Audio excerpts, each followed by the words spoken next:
Hi, once again open the door of education. Anil Kishore. ഇന്നത്തെ നമ്മുടെ topic ഫോട്ടോഗ്രാഫിയാണ്. Of course നമ്മളെല്ലാവരും ഫോട്ടോഗ്രാഫേഴ്സാണ്. വർത്തമാന കാലഘട്ടത്തിൽ ഹൈ റെസൊല്യൂഷൻ ക്യാമറകളുള്ള മൊബൈൽ ഫോണുകളാണ് നമ്മൾ ഉപയോഗിക്കുന്നത്. ഈ മൊബൈൽ ഫോൺ ഒരു മൾട്ടി ഫംഗ്ഷണൽ ഡിവൈസായി മാറിയിരിക്കുന്നു. നമ്മൾ ഫോൺ വിളിക്കുകയും മെസ്സേജ് അയക്കുകയും ഇതിനപ്പുറത്തേക്ക് ധാരാളം ഫംഗ്ഷൻസ് ചെയ്യുന്ന ഒരു സ്മാർട്ട് ഫോൺ യുഗത്തിൽ ജീവിക്കുമ്പോൾ സ്വാഭാവികമായിട്ടും എല്ലാവരും ഫോട്ടോഗ്രാഫേഴ്സാണ്. നമ്മളെല്ലാവരും നമ്മുടെ ജീവിതത്തിലെ പ്രഷ്യസ് മൊമെന്റ്സ് ഒക്കെ ഇങ്ങനെ ഫോട്ടോ എടുത്തുകൊണ്ടിരിക്കുന്നുണ്ട്. അത് ഒരു ടൈം പാസ് ആണ്. അതേസമയം ഫോട്ടോഗ്രാഫി ഒരു പാഷനായിട്ട് കാണുന്ന SSLCക്ക് ശേഷം +2 ശേഷം ഫോട്ടോഗ്രാഫി ഒരു കരിയർ ആയിട്ട് എടുക്കണമെന്ന് ആഗ്രഹിക്കുന്ന ആൾക്കാർ അറിയേണ്ട കുറച്ച് കാര്യങ്ങളാണ് ഞാൻ ഇന്ന് ഷെയർ ചെയ്യാൻ ആഗ്രഹിക്കുന്നത്. നമ്മൾക്കറിയാം, പഴയ കാലഘട്ടത്തിൽ നിന്ന് നമ്മൾ കുറേയൊക്കെ മാറിക്കഴിഞ്ഞു. കുറേയൊക്കെ ധാരാളം വലിയൊരു ചേഞ്ച് ഉണ്ടായി.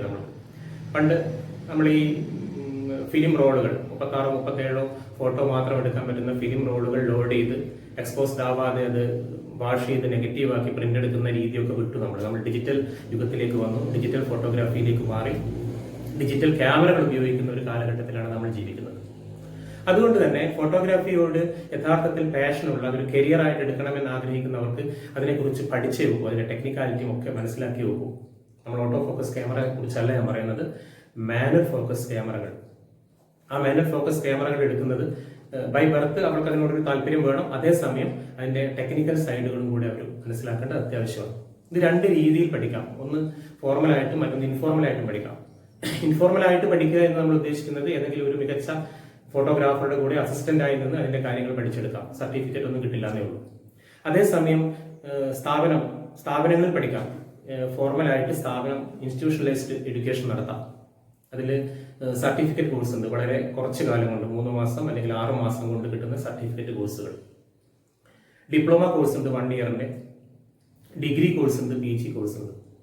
ഇതിൽ നിങ്ങൾ എന്താണോ വേണ്ടത്, നിങ്ങൾക്ക് എന്താണോ വേണ്ടത്, അടിസ്ഥാനപരമായ കുറച്ച് കാര്യങ്ങൾ മാത്രം അറിഞ്ഞാൽ മതിയെങ്കിൽ സർട്ടിഫിക്കറ്റ് കോഴ്സിന് പോകാം, അല്ലെങ്കിൽ ഡിപ്ലോമ കോഴ്സിന് പോകാം, ഡിഗ്രി കോഴ്സിന് പോകാം. ഇങ്ങനെയൊക്കെ നമ്മുടെ റിക്വയർമെന്റ് അനുസരിച്ച് നമുക്ക് കോഴ്സുകൾ തിരഞ്ഞെടുക്കാം. ഇനി അത് എന്തിനാണ് ഫോട്ടോഗ്രാഫി ഒരു കരിയർ ആയിട്ട് തിരഞ്ഞെടുത്താൽ ഇന്ന് സ്പെഷ്യലൈസേഷൻ ആണ് ഫോട്ടോഗ്രാഫി. ധാരാളം fashion photography, wildlife photography, wedding and function photography, product photography, photo journalism, ഇങ്ങനെ വ്യത്യസ്ത മേഖലകളിലേക്ക് ഫോട്ടോഗ്രാഫിയുടെ ഒരു കൈവഴികളുണ്ട്. നമുക്ക് ഈ കാര്യങ്ങളൊക്കെ കുറിച്ച് മനസ്സിലാക്കാം. നമ്മൾ ഏത് മേഖലയിലേക്ക് പോകണം. സിനിമോട്ടോഗ്രാഫി, ഇങ്ങനെ ധാരാളം മേഖലകൾ ഈ ഫോട്ടോഗ്രാഫി മേഖലകളിലുണ്ട്. ഫോട്ടോഗ്രാഫി ആ ഒരു പഠിക്കാൻ ആഗ്രഹിക്കുന്നവർക്ക് അവർക്ക് ഇഷ്ടമുള്ള ആ ഒരു വഴിയിലേക്ക് പോവാം. അപ്പൊ അതെങ്ങനെ എവിടെയൊക്കെ പഠിക്കാം അതിനെക്കുറിച്ച് ആദ്യം നമുക്ക് വളരെ ചെറിയ രീതിയിൽ, നമ്മൾ കേരളത്തിൽ തിരുവനന്തപുരത്തും കൊച്ചിയിലും കോട്ടയത്തും കോഴിക്കോടും ഒക്കെ ധാരാളം പ്രൈവറ്റ് ഇൻസ്റ്റിറ്റ്യൂഷനുകൾ സർട്ടിഫിക്കറ്റ് കോഴ്സുകൾ നടത്തുന്നത്. തിരുവനന്തപുരത്ത് CDT പോലുള്ളവർ certificate in digital photography, photo journalism, ഇതൊക്കെ മേഖലകളിലൊക്കെ സർട്ടിഫിക്കറ്റ് കോഴ്സുകൾ നടത്തുന്നുണ്ട്. 3 മാസം 6 മാസം കാലാവധിയുള്ള സർട്ടിഫിക്കറ്റ് കോഴ്സുകൾ. ഇനി കേരളത്തിൽ എടുത്തു പറയാൻ പറ്റുന്ന 2 സ്ഥാപനങ്ങൾ എന്ന് പറയുന്നത്, ഒന്ന് KR Narayanan national institute of visual science and arts കോട്ടയത്തുള്ളത്, സർക്കാരിന്റെ കീഴിലാണ്. അവിടെ പക്ഷേ PG ഡിപ്ലോമ കോഴ്സാണ്. PG ഡിപ്ലോമ പ്രോഗ്രാമേ ഉള്ളൂ അവിടെ. സിനിമോട്ടോഗ്രാഫിയിൽ ഡിഗ്രി കഴിഞ്ഞിട്ട് പോകേണ്ട കോഴ്സാണ്. രണ്ടാമതൊരെണ്ണം നമുക്ക് പറയാൻ പറ്റുന്ന ഒരു പ്രൈവറ്റ് ഇൻസ്റ്റിറ്റ്യൂഷൻ എന്ന് പറയുന്നത് കേരളത്തിൽ creative hut institute of photography, അതും കോട്ടയത്താണ്. KR Narayanan national institute visual science and arts കോട്ടയത്താണ്. ഈ ക്രിയേറ്റീവ് ഹട്ട് ഇൻസ്റ്റിറ്റ്യൂട്ട് ഓഫ് ഫോട്ടോഗ്രാഫിയും കോട്ടയത്താണ്. പ്രൈവറ്റ് ഇൻസ്റ്റിറ്റ്യൂഷനാണ്. അവർ ടെക്നിക്കൽ എഡ്യൂക്കേഷൻ ഡിപ്പാർട്ട്മെന്റിൽ അഫിലിയേറ്റ് ചെയ്തിട്ടുണ്ട്. ഈ സ്ഥാപനത്തിൽ ഡിപ്ലോമ കോഴ്സുകളുണ്ട്. ഫോട്ടോഗ്രാഫിയെ കുറിച്ചുള്ള ഡിപ്ലോമ കോഴ്സുകൾ. അത് വ്യത്യസ്ത സ്ട്രീമുകളായിട്ട് fashion photography, wildlife photography, functional photography, product photography എന്നൊക്കെ പറഞ്ഞിട്ടുള്ള ഡിപ്ലോമ കോഴ്സുകൾ അവർ കൊടുക്കുന്നുണ്ട് 1 വർഷത്തെ. അതൊരു പ്രൈവറ്റ് ഇൻസ്റ്റിറ്റ്യൂഷനാണ്. അവിടെ ഗുരുകുല സിസ്റ്റം ഓഫ് എഡ്യൂക്കേഷനാണ്, താമസിച്ച് പഠിക്കലാണ്. ഇത് 2 പ്രധാനപ്പെട്ട, ഞാൻ നേരത്തെ പറഞ്ഞു, കേരളത്തിൽ ധാരാളം പ്രൈവറ്റ് ഇൻസ്റ്റിറ്റ്യൂഷനുകൾ ഫോട്ടോഗ്രാഫിയെ കുറിച്ച് പഠിക്കുന്നുണ്ട്. നിങ്ങളുടെ താല്പര്യം, നിങ്ങളുടെ എന്താണോ വേണ്ടത് അതിനനുസരിച്ച് നിങ്ങൾക്ക് അത് തിരഞ്ഞെടുക്കാം. ഇനി ഇന്ത്യയിൽ തന്നെ 2 പ്രധാന സ്ഥാപനങ്ങൾ ഫോട്ടോഗ്രാഫിയിൽ ഡിഗ്രി കോഴ്സ് നടത്തുന്ന 2 പ്രധാന സ്ഥാപനങ്ങളുണ്ട്. അതിലൊന്ന് ഹൈദരാബാദിലെ Jawaharlal Nehru architecture and fine arts university ഹൈദരാബാദിലുള്ളത്. Jawaharlal Nehru architecture and fine arts university. അവർ ഒരു bachelor of fine arts course നടത്തുന്നുണ്ട്, ഫോട്ടോഗ്രാഫി ആൻഡ് വിഷ്വൽ കമ്മ്യൂണിക്കേഷൻ. 4 വർഷമാണ് അതിന്റെ കാലാവധി, 8 സെമിസ്റ്റർ. ആ ഇൻസ്റ്റിറ്റ്യൂഷൻ നടത്തുന്ന എൻട്രൻസ് എക്സാമിലൂടെയാണ് നമ്മൾ അതിലേക്ക് പ്രവേശിക്കുന്നത്, അഡ്മിഷൻ കിട്ടുന്നത്. BFA കോഴ്സാണ്. ഒരു 80,000 rupees ഈ 4 വർഷത്തേക്ക് ഏകദേശം, അപ്രോക്സിമേറ്റ് ആണ് ഞാൻ പറഞ്ഞത്, രൂപ അതിന് ഏകദേശം വേണ്ടി വരും കോഴ്സ് ഫീസായിട്ട് കൊടുക്കാൻ. സെമസ്റ്ററാണ് 8 സെമസ്റ്റർ. രണ്ടാമത്തെ ഒരു സ്ഥാപനം ഡിഗ്രി കോഴ്സ് നടത്തുന്നത് സിംബിയോസിസ് ഇന്റർനാഷണൽ യൂണിവേഴ്സിറ്റി, ഒരു ഡീംഡ് ടു ബി യൂണിവേഴ്സിറ്റിയാണ്. അവർ BA visual arts and photography എന്ന് പറയുന്ന ഒരു ഡിഗ്രി കോഴ്സ് നടത്തുന്നുണ്ട്, ബാച്ചിലർ ഓഫ് ആർട്സിൽ. 3 വർഷമാണ് കാലാവധി. ഈ 2 സ്ഥാപനങ്ങളിലെയും കോഴ്സിന്റെ നിങ്ങളുടെ ക്വാളിഫിക്കേഷൻ എന്ന് പറയുന്നത് +2 ആണ്.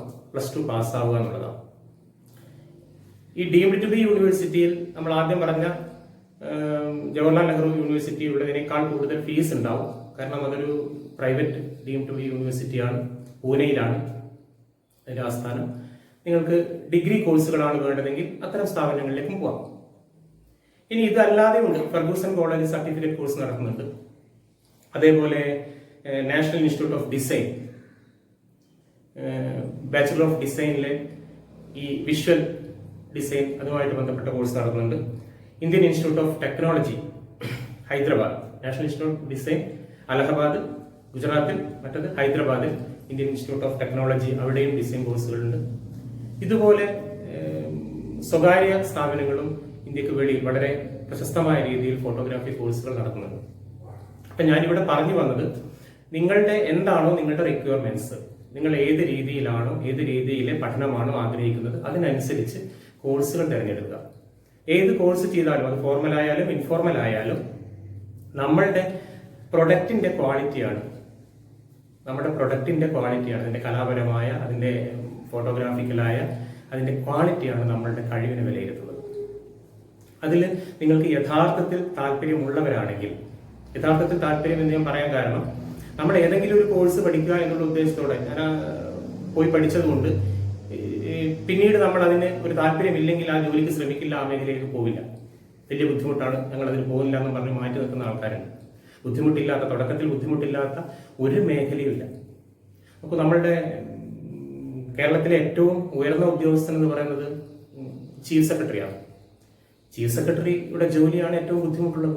അധികാരമൊക്കെ ഉണ്ടെങ്കിൽ പോലും അദ്ദേഹം ഏറ്റവും ബുദ്ധിമുട്ട് നമ്മൾ നേരിടാനുള്ള ഒരു അവസ്ഥ നമുക്ക് എപ്പോഴാണ് ഉണ്ടാകുന്നത് വെച്ചാൽ, നമ്മൾക്ക് അതിനോട് താല്പര്യമുണ്ടെങ്കിൽ ഈ ബുദ്ധിമുട്ടൊന്നും നമുക്ക് ബുദ്ധിമുട്ടായിട്ട് തോന്നില്ല. അതുകൊണ്ടാണ് ഞാൻ ജെന്യൂൻ ഇൻട്രസ്റ്റ് ഉള്ള, അതിനോട് കൃത്യമായ താല്പര്യമുള്ള, ആറ്റിറ്റ്യൂഡുള്ള ആൾക്കാർക്ക് മാത്രം ഈ മേഖല തിരഞ്ഞെടുത്താൽ അവർ ഈ ഒരു ബാക്ക്ഗ്രൗണ്ടിലാണ് അവർ വരുന്നതെങ്കിൽ അതിനുള്ള ധാരാളം സാധ്യതകൾ ഈ ഫോട്ടോഗ്രാഫിക് മേഖലയിലുണ്ട്. അതുകൊണ്ട് ഈ ഒരു താല്പര്യം നിങ്ങൾക്ക് ഈ മൊബൈൽ ഫോണിൽ ഫോട്ടോ എടുത്തുള്ള ഇൻട്രസ്റ്റ് ആണ് എങ്കിൽ അല്ല, മൊബൈൽ ഫോണിൽ ഫോട്ടോ നമുക്ക് ആർക്കും എടുക്കാം. അത് ജസ്റ്റ് നമ്മൾ ആ എടുക്കുന്ന ഒബ്ജക്റ്റിന്റെ നേരെ വെച്ച് ക്ലിക്ക് ചെയ്താൽ ആ ഫോട്ടോ അതിൽ പതിയും. ആ ഫോട്ടോഗ്രാഫി അല്ല യഥാർത്ഥ ഫോട്ടോഗ്രാഫി എന്ന് മനസ്സിലാക്കി ഫോട്ടോഗ്രാഫിക് മേഖലയിലേക്ക് പോകണം, SSLCക്ക് ശേഷം +2 ശേഷം ഡിപ്ലോമ കോഴ്സിലേക്ക് പോകണം എന്ന് ആഗ്രഹിക്കുന്നുണ്ടെങ്കിൽ, അല്ലെങ്കിൽ സർട്ടിഫിക്കറ്റ് കോഴ്സ് മതി എന്ന് ആഗ്രഹിക്കുന്നുണ്ടെങ്കിൽ, ഈ കാര്യങ്ങൾ നിങ്ങളുടെ മനസ്സിൽ വെക്കുക. ഇത് നിങ്ങൾക്ക് ഉപകാരപ്പെട്ടിട്ടുണ്ടാവും എന്ന് ഞാൻ വിചാരിക്കുന്നു. ഉപകാരപ്പെട്ടിട്ടുണ്ടെങ്കിൽ നിങ്ങൾ ഈ ചാനൽ സബ്സ്ക്രൈബ് ചെയ്യുക. കൂടുതൽ പുതിയ വിശേഷങ്ങളുമായി നമുക്ക് വീണ്ടും കാണാം എന്ന് പ്രതീക്ഷിക്കുന്നു. Okay, by.